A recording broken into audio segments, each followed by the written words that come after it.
Hello everyone, good morning and welcome back to my new video. तो ये जो video है ना, ये मंगलवार का वीडियो है। सुबह का वक्त है, सुबह के करीब 8:15 का ये टाइम होगा। और बस बच्चे जो है ना स्कूल जा चुके थे। नाश्ता वगैरह सब कुछ हो चुका था, मतलब बन गया था। और मैं यहाँ पर जो है अब करूँगी अपने घर की सफाई। जो भी मतलब मेरा काम होता है ना सुबह का, वो मुझे करना है। तो आज सुबह बच्चों के टिफ़िन के लिए मैंने सूजी के चीले बनाए थे। मेरे दोनों ही बच्चों को सूजी के चीले बहुत पसंद है। वंशिका तो सब्ज़ी वाले ले जाती है और विदांश जो है ना वो नॉर्मल ले जाता है। तो बस चीले वगैरह देने के बाद अपने लिए भी मैंने वही बैटर रखा था। वंशिका के पापा के लिए मैंने थोड़े से ओट्स बनाए थे, क्योंकि उन्हें अभी बिल्कुल हल्का फुल्का खाना देना है। और आप पूछ रहे थे कि उनकी तबीयत कैसी है, तो अब थोड़ा सा ठीक है उनकी तबीयत। तो मैं जो है अपना नहा धो के और अब अपना जो है काम समेटूंगी, जो भी मेरा काम रहता है सुबह का। तो ये कुछ काम है जो मेरी हाउस हेल्पर के आने से पहले मुझे निपटाने ही होते हैं। और सबसे ज़्यादा आज मेरा किचन फैल गया था सुबह सुबह। किसी किसी दिन तो मेरा किचन कम फैलता है, लेकिन किसी दिन ना बहुत ज़्यादा ही मेसी हो जाता है। तो बस सारे बर्तन जो है ना वो मैंने सिंक में इकट्ठा कर दिए हैं धुलने के लिए। तो वो तो हाउस हेल्पर ही आके धोएगी, बाकी मैं अपना किचन वगैरह जो है वो क्लीन कर देती हूँ। और मेरे पास कमेंट आते हैं कि दीदी आप इतना खुद ही कर लेते हो, तो फिर हाउस हेल्पर क्या करेगी, आप उनको ही करने दिया करो सारे ये जो काम होते हैं किचन वाले। तो देखिए, दो रीज़न है जो मैं उन्हें काम नहीं करने देती हूँ किचन का। ये एक तो मुझे ना किचन की क्लीनिंग अपने हाथ से की हुई ही अच्छी लगती है। पहला रीज़न तो ये है, क्योंकि किचन जो है ना अपने हाथ में ही ठीक रहता है। आपको पता होता है आपके किचन का सामान आपको किस तरीके से समेटना है। और दूसरा रीज़न ये है कि अगर मैं बिल्कुल ही काम छोड़ दूँगी ना, मतलब बिल्कुल बैठी रहूँगी सुबह इस तरीके से कुछ नहीं करूँगी, तो मेरे लिए ही आगे जो है ना ये चीज़ें नुकसान करेंगी। क्योंकि चलो अभी तो ठीक है कि रेगुलर मेरी हाउस हेल्पर आ रही है, लेकिन कभी किसी दिन ऐसा हो गया कि वो नहीं आई और फिर आप जब चीज़ें छोड़ देते हो ना, तो फिर आपको वो काम करने में बहुत ज़्यादा दिक्कत होती है। तो कहने का मतलब ये है कि अपने हाथ पैर जो है चलाते रहने चाहिए। तो थोड़ा बहुत काम खुद भी कर लेना चाहिए। और झाड़ू पोछे की हेल्प मिल जाती है, बर्तन की हेल्प मिल जाती है, मेरे लिए तो वही बहुत है। मुझे तो मतलब इतना भी हो जाता है ना, तो मुझे आजकल ऐसा लगता है कि जैसे मेरे पास कुछ काम ही नहीं है। हालांकि काम बहुत होते हैं घर में, बट अंदर से एक फ़ील आता है ना कि अरे मैं तो खाली बैठी हूँ, ऐसे कुछ ज़्यादा काम है नहीं। तो इसीलिए ना मैं कोशिश करती हूँ कि जितना हो सके मैं अपना भी जो है ना हाथ पैर चलाती रहूँ। और ये घर की जो डस्टिंग वगैरह का काम होता है, ये मुझे खुद से ही करना अच्छा लगता है, क्योंकि ये चीज़ें जो है ना आप अपने हिसाब से ही करते हो। तो किचन जो है मेरी क्लीन हो चुकी है। उसके बाद ये डाइनिंग टेबल पे बच्चों की जो है ना कॉपी किताब रखी हुई थी। सुबह मैंने थोड़ा बहुत सामान भी मंगवाया था, तो वो भी जो है डाइनिंग टेबल पे ही रखा हुआ था। ऐसा होता है ना, जो जगह आपको ज़्यादा खाली दिखती है आप वहीं पर पहले ही सामान रख देते हो, इस वजह से वो जगह मैसी हो जाती है। तो हमारे ड्राइंग रूम में इधर ये डाइनिंग टेबल वाला एरिया है जो मुझे सबसे ज़्यादा खाली दिखता है तो टेबल भी, बट उसमें मैं रखती नहीं हूँ, उसमें मेरा मन नहीं करता, तो मैं डाइनिंग टेबल के ऊपर ही सारा सामान रख देती हूँ। उसके बाद फिर जो है मैं उसको हटाती हूँ। अच्छा, इतना काम कर ही रही थी, इतनी देर में जो है मेरी हाउस हेल्पर भी आ गई, तो हम दोनों बातें भी कर रहे थे। इसके साथ साथ मैं अपना डस्टिंग का काम भी करती रहती हूँ, मतलब उनको भी ऐसा ना लगे कि मैं बैठी हुई हूँ, और मेरे भी हाथ पैर चलते रहने चाहिए। इधर जो है डाइनिंग टेबल की जो डस्टिंग वगैरह का काम है वो सारा हो चुका है। और यहाँ से सारा सामान मैंने हटा के जो है ना वो उनकी जगह पे अरेंज कर दिया था। बस अभी जो है चेयर वेयर भी थोड़ा थोड़ा सा क्लीन कर देती हूँ। और सही रहता है, आप रोज़ रोज़ इस तरीके से हर चीज़ को साफ़ कर दो ना, थोड़ा थोड़ा सा टाइम देकर, तो घर एकदम साफ़ सुथरा हमेशा चमकता हुआ रहता है। उसके बाद आई हूँ इधर टेबल वगैरह क्लीन करे, और थोड़ा बहुत सोफ़े के ऊपर भी मैंने डस्टिंग कर दी थी। हल्की फुल्की धूल जमा हो ही जाती है, बहुत ज़्यादा तो नहीं होती है, बट हाँ हल्की फुल्की हो जाती है। तो ये है कि बहुत ज़्यादा टाइम तो लगता नहीं है, अपना एक एक दो दो मिनट ही लगते हैं इन सारी चीज़ों को डस्टिंग करने में। अब क्योंकि रोज़ डस्टिंग होती है, इतनी ज़्यादा धूल नहीं बैठती है। लेकिन अगर आप एक दिन भी छोड़ दोगे ना, जैसे आज मैं सोचूं कि मुझे आलस आ रहा है, आज नहीं करती कल करूँगी, तो फिर बहुत ज़्यादा जो है ना धूल बैठ जाती है चीज़ों पे, सामानों पे। उसके बाद ये जो टीवी वाला पोर्शन है हमारा, यहाँ पर जो है मैंने अच्छे से डस्टिंग कर ली। उसके बाद चलते हैं रूम की तरफ, और यहाँ पर अब थोड़ी बहुत सफाई कर लेते हैं। यहाँ मैं वंशिका के पापा से गप्पे शप्पे भी मार रही थी, और इसके साथ साथ जो है मेरा काम भी चल रहा था। तो वो तो अपना अभी बेड रेस्ट पर ही है, उन्हें तो प्रॉपर रेस्ट की ज़रूरत है, क्योंकि बहुत ज़्यादा वीकनेस हो गई है, उनकी तबीयत बहुत ही ज़्यादा एकदम से बिगड़ी, एकदम से ख़राब हो गई थी। तो इसलिए जो है वो अभी रेस्ट पर है। तो ऐसे ही हम लोग बातें भी कर रहे थे, फिर मैंने ये वाला रूम क्लीन किया और अब बारी आती है बच्चों वाले रूम को क्लीन करने की। अच्छा, कमेंट आते कि आप ना बच्चों का रूम भी थोड़ा सा और डेकोरेट करो, बिल्कुल सिंपल सा लगता है।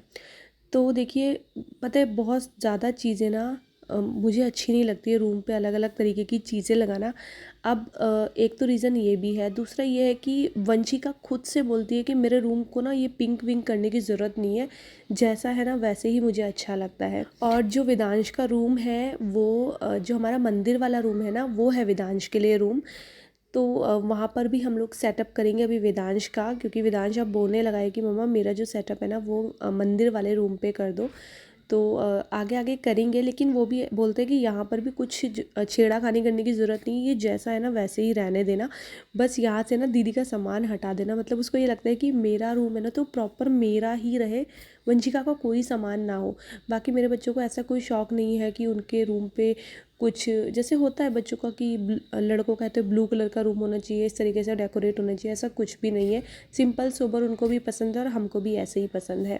तो यहाँ देखिए, अब मैं आप लोगों से ना नेक्स्ट डे मॉर्निंग मिल रही हूँ, मतलब कि आज सुबह का वक्त है और आज है शिवरात्रि। तो सबसे पहले तो आप सभी को शिवरात्रि की ढेर सारी शुभकामनाएं। और बस मैं अपना जो है काम करने के लिए आ गई हूँ। व्रत तो मैंने नहीं लिया है क्योंकि मेरी अपनी प्रॉब्लम है, आप समझ सकते हो, लेडीज़ प्रॉब्लम। और वंशिका के पापा की तो हिम्मत नहीं है कि वो व्रत लेते। तो ये था कि चलो पूजा जो होगी ना वो मैं वंशिका से करवाऊँगी। तो आज जो है ना वंशिका को भी मैंने अपने साथ ही उठा दिया था ताकि वो नहा धो के अपना मंदिर वाला रूम साफ़ सुथरा करके और पूजा कर ले। तो इधर वंशिका को उठा दिया था, वो अपना नहा धो रही थी, मैं यहाँ पर अपने लिए जो है चाय बनाऊँगी पहले। और जिस दिन से वंशिका के पापा की तबीयत ख़राब हुई है उस दिन से मेरा वॉक पे जाना बिल्कुल छूट गया है, क्योंकि पूरा जो ध्यान होता है उन्हीं पर ही रहता है। मतलब सुबह से शाम उनको ही देखना होता है, कभी किसी चीज़ की ज़रूरत होती है, कभी किसी चीज़ की ज़रूरत होती है। तो मेरा मतलब जो मेरा रूटीन बना हुआ था ना, मेरी मॉर्निंग वॉक और मेरी इवनिंग वॉक, वो रूटीन इतना अच्छा चल रहा था, लेकिन वो फिर से ख़राब हो गया है। लेकिन अब 2-3 दिन में जो है ना मैं अपने रूटीन में फिर से वापस आना चाहती हूँ, क्योंकि मुझे खुद से अजीब लग रहा है। डेली मेरे को आदत हो गई थी ना वॉक करने की, इस वजह से। अच्छा, आज देखिए हमारी सोसाइटी में स्विमिंग पूल भी ओपन कर दिया है। तो जो लोग मतलब कुंभ के लिए नहीं जा पाए ना स्नान के लिए, तो उनके लिए स्विमिंग पूल में ही प्रयागराज का जल जो है डाल दिया था। तो आज सुबह सुबह बहुत भीड़ हो गई थी, सब लोग स्विमिंग पूल का मज़ा ले रहे थे। हालांकि वंशिका वेदांश भी बोल रहे थे, बट मैंने उन्हें मना कर दिया, क्योंकि अभी ना बच्चों के एग्ज़ाम आने वाले हैं और अभी मौसम भी ऐसे ही चल रहा है। तो मैं रिस्क नहीं ले सकती थी, क्योंकि ठंडा गर्म से बच्चों की तबीयत बहुत जल्दी ख़राब होती है। इसके बाद जो है घर का सारा काम निपट चुका था और अब मैं जल्दी से जो है ना साथ ही लंच की भी तैयारी कर रही हूँ। तो कल रात से ही वंशिका के पापा बोल रहे थे कि उनका पत्ता गोभी की सब्ज़ी, दाल और चावल खाने का बहुत ज़्यादा मन कर रहा है, क्योंकि इतने दिन से बस वो खिचड़ी और दाल का पानी चल रहा था। मतलब 4 दिन तो हो गए होंगे, 4 से 5 दिन। तो फिर मैंने सोचा चलो आज उनकी फरमाइश का बना देते हैं। हालांकि बहुत ज़्यादा मिर्च मसाले मैं नहीं डालूँगी, बिल्कुल सिंपल सिंपल सा जो है खाना रखने वाली हूँ। तो पत्ता गोभी मंगवाई थी मैंने, आधी ही कट की है क्योंकि काफ़ी बड़ी थी और बहुत ज़्यादा सब्ज़ी मैं ऐसे बनाती नहीं हूँ दोपहर में। बच्चे इतना ज़्यादा सब्ज़ी खाते नहीं है दोपहर के वक्त, सुबह बस नाश्ते में वो लोग खा लेते या फिर रात को। तो यहाँ पर मैं थोड़ी सी पत्ता गोभी कट करूँगी, इसमें मैं थोड़े से मटर, आलू और गाजर डालने वाली हूँ। इसके साथ ही ना मैंने अरहर की दाल जो है वो बॉईल करने के लिए चढ़ा दी थी। तो दाल तो अभी मेरे घर सिर्फ अरहर और मूंग की ही बन रही है, इसके अलावा मैं अभी कुछ नहीं बना सकती हूँ, क्योंकि बाकी की दाल, उड़द हो गई, राजमा हो गई, ये बहुत ज़्यादा हैवी हो जाती है। सबसे हल्की होती है अरहर और मूंग की दाल। तो वो मैंने चढ़ा दी है और इतनी देर में मैं यहाँ पर सब्ज़ी की तैयारी कर लूँगी। तो बस आज का लंच हमारा बिल्कुल सिंपल वही जैसे होता ही है, दाल चावल सब्ज़ी, ये होने वाला है। तो इधर देखिए मटर भी मैंने छील लिए थे, साथ में एक आलू जो है वो मैंने थोड़ा सा बारीक जो है वो कट किया है। नॉर्मली मैं थोड़ा मोटे कट करती हूँ, बट आज मैंने थोड़ा बारीक से ही कट कर लिए थे। और आधी गाजर मैं इसमें ऐड करूँगी। इस बीच ना मैंने चावल भी भिगो लिए थे, क्योंकि वही है मेरा ये था कि मैं लंच जो है ना वो 12:30 तक रेडी कर दूं, क्योंकि हम तो आराम से खा सकते हैं लेकिन उनको खाना जल्दी चाहिए होता है, क्योंकि मेडिसिन भी खानी होती है, इस वजह से। तो दाल बॉईल हो चुकी है। इधर मैंने आयरन की कढ़ाई ले ली है, उसमें डाला है ऑयल। और जैसे ही तेल गरम हो जाएगा मैं इसमें डालूँगी राई। तो मुझे मोस्टली सब्जियों में राई का तड़का बहुत अच्छा लगता है। मैं जीरे का तड़का सिर्फ दालों में लगाती हूँ, बाकी सब्ज़ी में तो मेरा मोस्टली राई ही डलती है। क्योंकि बहुत बार कमेंट भी आते हैं कि आप बस जब देखो राई ही डालते हो, तो आप भी कभी ट्राई करना। जैसे गोभी की सब्ज़ी हो गई, पत्ता गोभी की सब्ज़ी हो गई, इनमें ना राई का तड़का बहुत अच्छा लगता है। इधर क्योंकि दाल बॉईल हो गई थी तो मैंने अलग बर्तन में निकाल ली है, क्योंकि अब मैं चावल जो है उस कुकर में ही चढ़ा दूँगी। तेल गरम हो गया है तो राई डाल के उसके बाद मैंने ऐड कर दी है सब्ज़ी। और मैं कोई भी लहसुन प्याज का यूज़ नहीं कर रही हूँ आज के खाने में, बिल्कुल सिंपल सिंपल सा खाना रहने वाला है। और ये आलू पत्ता गोभी की सब्ज़ी ना सिंपल सी बनाओ ना, बहुत अच्छी बहुत टेस्टी बनती है। अच्छे से मिक्स कर देंगे और बस अभी जो है ना इसमें जो ड्राई मसाला होता है वो मैं ऐड कर दूँगी। और मिर्ची मैं बिल्कुल कम डाल रही हूँ, मतलब चुटकी भर मिर्ची मैंने इसमें ऐड की है, हरी मिर्ची भी नहीं काट के डाली। इसको एक बार मिक्स कर देंगे और अब इसको जो है ना ढक के पकने देंगे मीडियम टू लो फ्लेम पे। और तब तक जो है ना उधर चावल भी भीग चुके थे, क्योंकि हो गए थे 15 मिनट। तो अब मैं साथ के साथ जो है ना चावल भी चढ़ा दूँगी। तो एक साथ मतलब काम सारे कर लो ना तो काम फटाफट से ख़त्म हो जाते, पता नहीं चलता। इधर चावल चढ़ गए हैं और अब लगा लेते हैं दाल में तड़का। तो बस मैंने जो है ना घी डाला है, इसमें थोड़ा सा हींग जीरा मैं डालूँगी और दाल में लग जाएगा तड़का। कोई मुझसे पूछ रहा था कि दीदी आपने ये घी कहाँ से लिया है, उनको भी लेना है। तो ये तो मैंने अपनी सोसाइटी की लोकल शॉप से लिया है। जो हमारी सोसाइटी है ना, बाहर जाके जो मार्केट है वहीं से लिया था मैंने ये वाला घी। तो दाल में तड़का लगाने के बाद अब मैं यहाँ पर खीरे का रायता भी बना रही हूँ।